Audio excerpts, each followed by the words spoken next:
Hello, it's 2:22. It was just 2:21 p.m.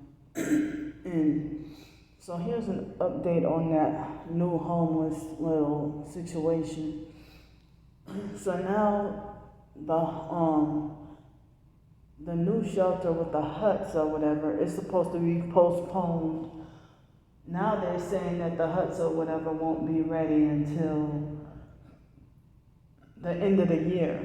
Like, it keeps getting pushed back. And so also they said that my name was the first on the list, and I heard 5 huts already, but they never called me. And then when I call, nobody ever answers.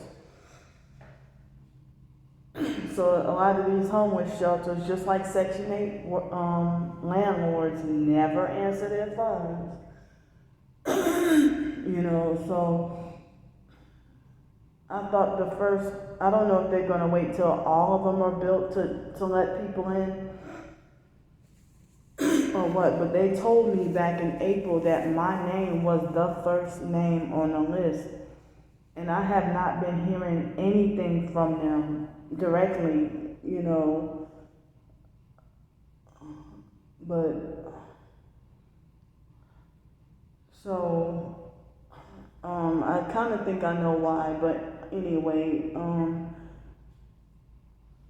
I have not heard anything personally. If my name was the first on the list and the first 5 huts are ready, but I don't know if people are living in them or if they're gonna wait until all of them are built and then let people in. They hit me with the directed energy weapon right here. And so I heard that it's gonna be like 60 feet, and I forgot what else. And then they're gonna have freaking security cameras in each hut. Like, I don't feel comfortable with that. Security cameras in each hut. And I don't even like the idea of security cameras in a person's private home. That's why it's supposed to be called private. And that's what happens. People get on drugs, and then, like I said in one of the previous videos, people get on drugs, commit crimes, then go to prison, and then sell their soul to the devil and become successful and rich with a lot of money, and become religious narcs, and fake Christians, and then run their shelters like a prison, like a detention. And then you have no freedom or rights, and you get criminalized just for trying to survive. You get treated like a criminal or a prisoner just trying to survive. And a lot of homeless people, just trying to survive who haven't committed any crimes, they didn't freaking deserve that. But then, some people who've been, on drugs and homeless and in and out of prison, and then they make their whatever special deal, and then front like they're a Christian, like they change their life and turn their life over to Jesus Christ. But secretly they have a secret deal with the devil and do witchcraft. That's why their ass is highly successful in exploiting the poor and people who are currently poor and homeless and stuff like that, And this guy, he's my age, and he has books. He has like a book written out, and that has I read his book from cover to cover, probably in less than one day. And I wasn't even bothered by I understood what he was trying to say. As long as you can get your point across, I'm not really bothered by kind of poor grammar or punctuation or whatever, but he didn't have to have perfect grammar to get a successfully published book or perfect anything, He just got the message out there, And so I'm just,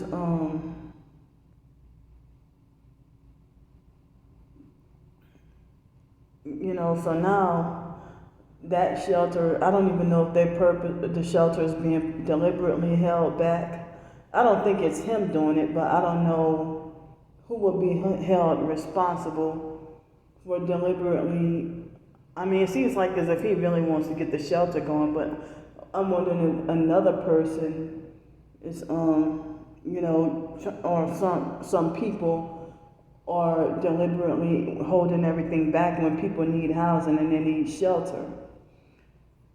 So they had this other agency, I can't think of the name of it, and his name is Rick, the one who I talked to about 2 or 3 weeks ago.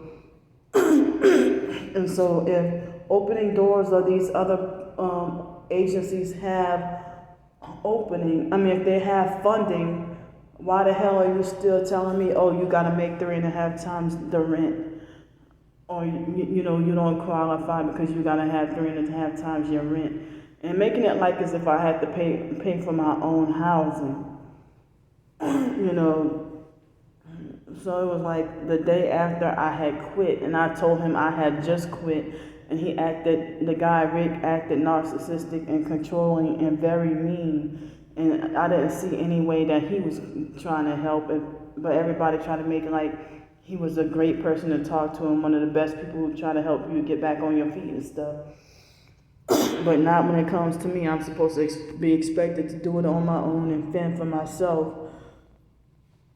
If y'all have funding, what happened to this other new program that they said that through Opening Doors and other organizations that they were supposed to have a Section 8 kind of program, but that's supposed to be, specifically for homeless. So I'm wondering, well, what am I getting another copy of my birth certificate for then? Why did I order another copy of my birth certificate if y'all can't help me, or if y'all not going to help me? Because the women with clear vision or whatever, I think that was the shelter that had me go all the way back to New Orleans just to get my stuff out of my storage unit there before I transferred my storage unit here, and I was brand new to Pensacola. And so they sent me back to New Orleans just to get my storage unit, and I come back and can't get housing. But I'm glad, I didn't, it was around Christmas 2019, I ended up at that shelter, and it turned out that was one of the shelters where it's a so-called Christian woman, fake Christian woman. I never met her really, but I saw a couple of pictures, and it's a black woman. But then the Heavenly Blessings is a white lady. They charge at least $600 a month for homeless to stay at the shelter, and then you're forced to eat McDonald's or Whataburger burgers that's, that was, made two weeks ago. And then you can't eat what you want, and then I'm like, and that's a whole different video of my experience, what I went through with the women with clear vision. Some of these women's shelters, even one women's shelter in Harvey, you're supposed to be a Christian religion or a Christian organization. Why do you have people signing non-disclosure agreements to promise to never talk about whatever go? Y'all must got some shady stuff to force somebody to sign a and knowing that you're preying on desperate women, and force them to sign a non-disclosure agreement. Dog, they hitting me all in my head, even right here in the back of my head, this part of my head, different areas of my head. They hitting me with the energy weapons, and it hurts so bad.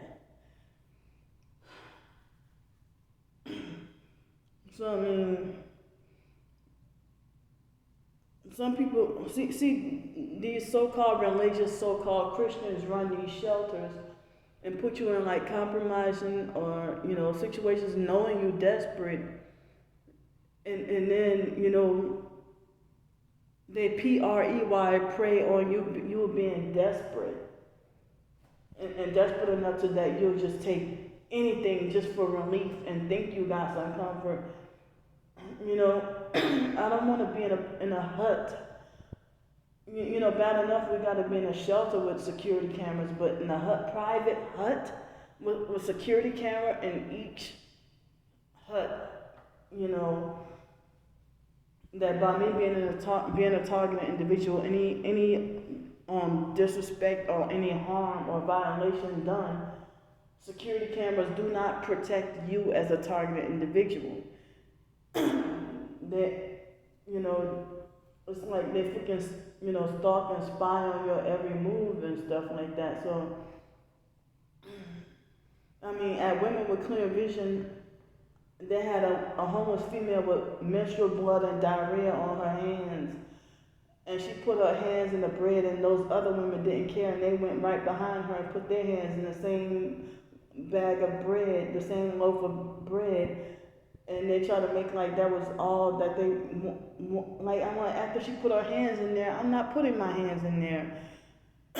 You know, I hate how the idea that just because a person is homeless, they feel like in a shelter or on the streets, they feel like they gotta live like uncivilized animals. You know, even at Union Rescue Mission, you like in Los Angeles, you're forced to use the bathroom in the dark. Forced to use the bathroom in the dark, and you never know if you're gonna, you know, and heaven forbid if you run to the bathroom and you in a hurry, gotta pee really bad, and if you accidentally get clumsy and fall on the toilet because you gotta pee so bad, and next thing you know, it's somebody else's menstrual blood, diarrhea, doo-doo, cum, green cum with STDs, you never, or vomit, pee, you never know what bodily fluids or diseased bodily fluids. And so, I mean, it's like, damn, you're forced to be nasty right along with them, that if you don't even want to go near the toilet, so then you're forced to pee on the floor and make you look just as bad, like, but you got no choice. And then somebody else gotta come inside your, and use the bathroom, and they're stepping in your pee. So it's like a dog eat dog world. You know, it's like, it's just very gross and disgusting. But I remember at that winter shelter in Long Beach, California, on 3rd and Cedar, I think that was the pickup spot. But I heard that they make more tax money, or they make more profit out of forcing us to ride the bus together. I'm like, well, I don't want to ride those homeless shelter transport buses. But they wouldn't allow me to independently take public transit, the regular mass transit. I was forced to take their bus, even though it was free, but I didn't feel comfortable because I have to be forced to sit next to somebody that smells like days old of hot dog, like stale old hot dog water. And, you know, one guy I saw, he, you know, pulled his thing out and peed outside in the trash can because he didn't want to go, like, in every porta potty stall at that cold weather winter shelter in Long Beach, California, part of Los Angeles. Every single bathroom stall had green, I think it was gonorrhea, or I don't know, green ejaculation on every porta potty toilet seat. So I was forced to pee on the floor. I was not gonna catch any damn disease, you know. And then, you know, a lot of shelters be full of bed bugs. It's like, I think that housing and employment should be granted to people who desire it. And people should not be forced to be blacklisted because of your perceived opinion about someone's mental health state. You know, but medication is not the doggone answer. And, you know, drugging people up is not the answer. You're just making them lose their souls and then making them more animalistic and you know, more dehumanizing. And then you feel like you're at wit's end because you can't even though somebody like me can't be programmed, you can't control me 100% and make me 100% obedient the way you want me to be. And then you feel, shucks, if I take all the damn Seroquel and Haldol, and you know, and I take the Seroquel and Haldol and Klonopin faithfully, and you still got a problem with me and still feel like I'm trouble. Well, I'm taking the medication for no reason. If you feel like they even get frustrated and admit that the medication is not controlling me, you know, that the psychiatric medication is not controlling me, so that they're at wit's end and feel like they're not gonna go around in circles and circles with me. And you know, if they get frustrated and falsely assume that I'm not taking my medication, I'm like, how are you gonna make that assumption when you force me like a little kindergartner to take the pills in front of your face 3 times a day and make sure you force me to hold out my tongue and nothing under my tongue, and you still falsely accuse me of, you smear campaign and lie and falsely accuse me of not taking my medication when you narcissistic enough that I'm in my 20s, well now I'm 38, but I would be in my 20s and you force me to take the pills in front of your face, and then you want to inspect all of my tongue and make sure the medication is in my system, and then like, oh, good girl, you know, you're taking your medicine like you're supposed to. Oh, you've been obedient. You know, that freaking mind control. You know, so then, you know, the medication's in my system. I'm sleeping more often. I get hungry. You call me greedy. And, you know, you call me greedy for eating, and you tell me I deserve diabetes because of craving sweets. I sleep a lot. You have a problem with that. And now, what if I would have been on those psychiatric medications and dozed off in public? I probably would have been in jail a long time ago. I'm thankful and glad I'm not on those medications anymore. And those medications are just to lobotomize and control you, or attempt to control you, and not everybody can be controlled. And then, you know, if you're more sleepy and sedated, and then you turn around and they provoke you to violence on purpose or do unfair shit on purpose to cause you to lose your temper, you know, and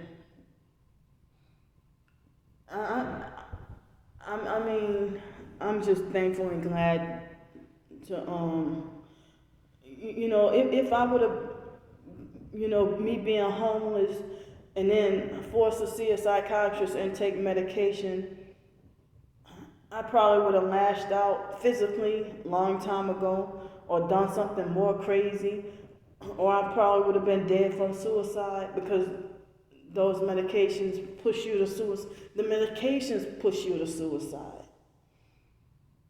You know, and they make you depressed and make you not have like you feel like mentally paralyzed and crippled, like you can't get up and go take a shower.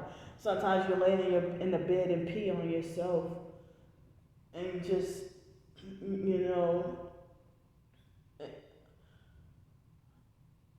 it's really scary and depressing, you know.